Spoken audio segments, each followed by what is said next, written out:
me dit, parce qu'elle vient de m'appeler pour me dire qu'elle avait fait son itinéraire de sécurité, sa rupture de filature, et qu'il n'y avait rien derrière, qu'elle n'était pas suivie, qu'il n'y avait pas de filature, et que donc elle rentrait chez elle.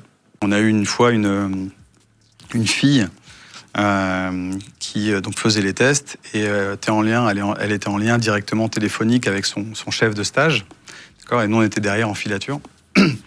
Et donc au bout d'un moment, son chef de stage m'appelle. Il me dit vous êtes toujours derrière elle, là? Je dis ouais, on est toujours derrière elle, je la vois. Il me dit parce qu'elle vient de m'appeler pour me dire qu'elle avait fait son itinéraire de sécurité, sa rupture de filature, et qu'il n'y avait rien derrière, qu'elle n'était pas suivie, qu'il n'y avait pas de filature, et que donc elle rentrait chez elle. Donc tu me confirmes que vous êtes derrière? Je dis je te confirme, on est toujours derrière, j'ai visuel sur elle. Elle me dit ok, bah tu restes sur elle le plus longtemps possible et tu lui fais peur. Pour lui montrer, que oui, il y a du monde derrière. Tu l'as fait peur comment? C'était tard le soir, très tard le soir, donc c'était un des derniers métros.